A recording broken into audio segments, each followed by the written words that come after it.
जय Hind everyone. NDA aspirant को जिस पल का बेसब्री से इंतजार था वो आ चुका है, क्योंकि यूपीएससी ने ऑफिशियल नोटिफिकेशन वेबसाइट पे पोस्ट कर दी है एनडीए के ऑनलाइन एप्लीकेशन फॉर्म के लिए, जो कि 11 दिसंबर से निकल चुकी है इसकी डेट। और लास्ट डेट जिन्होंने अभी तक अप्लाई नहीं करा या जिन्हें नहीं पता, तो 31 December 2024 is the last date to apply, और 6 PM तक आप इस पे एप्लीकेशन फॉर्म अपना डाल सकते हो। पर आप उसका वेट ना करें, क्योंकि आपको पता भी है लास्ट एंड मोमेंट पे फॉर्म नहीं फिल किया जाता, उस पर साइट बिजी भी आने के चांसेस रहते हैं। तो आप पहले ही उस फॉर्म को फिल कर लें।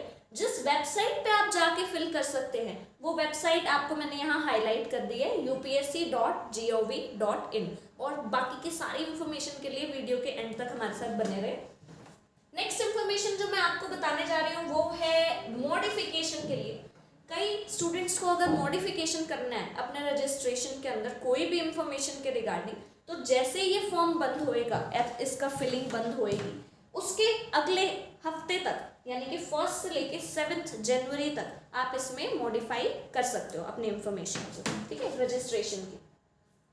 टाइम मैंने आपको पहले ही बता दिया है कि 31 को टिल 6 PM आप अपने फॉर्म को फिल कर सकते हैं। ये लास्ट टाइम होगा, इसके बाद आप फॉर्म फिल नहीं कर पाएंगे, ठीक है।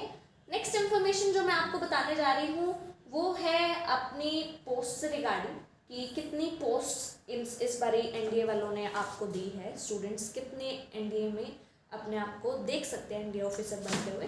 तो टोटल पोस्ट है 406।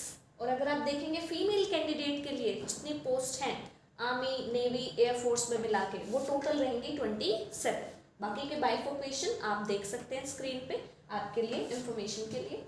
एक और इन्फॉर्मेशन जो आपको पता होनी चाहिए स्टूडेंट्स, वो ये है कि आपकी कितनी एज लिमिट है और एलिजिबिलिटी क्राइटेरिया क्या रहेगा। नेशनैलिटी के रिगार्डिंग आपके ये एलिजिबिलिटी क्राइटेरिया रहेंगे कि सिटीजनशिप होनी चाहिए इंडिया या नेपाल की, या फिर कोई अगर आप अप्लाई कर सकते हैं तो वो 3rd पॉइंट में आपको मेंशन है। मोस्ट इम्पॉर्टेंट जो बच्चे पूछते हैं हमसे भी और आपको भी जानने की उत्सुकता रहती है, क्या मैं इस एलिजिबिलिटी के लिए एप्लीकेबल हूँ, एज वाइज एलिजिबल हूँ, तो उसके लिए एज लिमिट आपकी रहेगी 2 जुलाई 2006 से पहले की डेट ऑफ बर्थ नहीं होनी चाहिए, और 1 जुलाई 2009 के बाद की डेट ऑफ बर्थ नहीं होनी चाहिए। इन दोनों के रेंज में अगर आपके बर्थ डेट्स आ रही है, DOB आ रही हैं, तो आप इस फॉर्म को फिल करने के लिए एप्लीकेबल हैं, एलिजिबल हैं, ठीक है।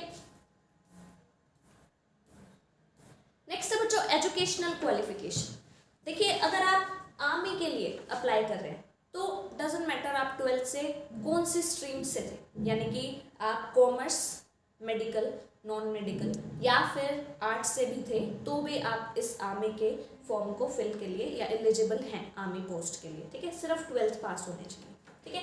और रही बात आपको अगर चाहिए कि एयरफोर्स और नेवी में आप जाना चाहते हैं, आप ज्वाइन करना चाहते हैं, तो उसके लिए 12th के साथ साथ आपको PCM यानी कि फिजिक्स, केमिस्ट्री, मैथमेटिक्स तीनों का होना नेसेसरी है, ठीक है।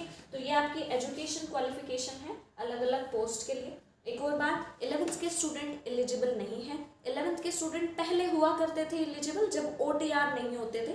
अब 1 टाइम रजिस्ट्रेशन के बाद 11th के स्टूडेंट इन फॉर्म को फिल नहीं कर सकते, ठीक है। Fees regarding information, SC/ST candidate, female candidate, और अगर वो वार्ड्स हैं इन सारी पोस्ट के, ये जो आपको मेंशन करी गई है, वो एग्जैम्प्टेड है फीस से। बट अगर इसके अलावा जो भी मेल कैंडिडेट है या जनरल कैटेगरी के जो स्टूडेंट्स हैं उनको 100 रुपीज़ पे करना पड़ेगा, ठीक है। वो आपको फॉर्म जब आप फिल करोगे और अपना जेंडर सेलेक्ट करोगे तो आपको लास्ट में दिख जाएगा। और OTR अगर आप पहले से ही रजिस्टर्ड हैं तो आप ऑलरेडी रजिस्टर्ड में जाके अपनी साइट पे फॉर्म करोगे जो भी इंफॉर्मेशन फिल करनी है न्यू, और अगर आप नहीं रजिस्टर्ड तो आप न्यू रजिस्ट्रेशन के अंतर्गत जो भी इंफॉर्मेशन फिल करनी है वो आप फिल करोगे, ठीक है। कोई भी इंफॉर्मेशन के रिगार्डिंग आपको अगर कोई भी इंफॉर्मेशन चाहिए हो या फिर आपका फॉर्म फिल ना हो रहा हो तो उसके लिए आप हमें भी कमेंट कर सकते हैं, नहीं तो इनकी जो वेबसाइट है उस पर आपको कॉन्टेक्ट नंबर्स भी मिल जाएंगे। तो जल्दी से अपना फॉर्म फिल कर लें, लास्ट डेट का इंतज़ार ना करें। All the best.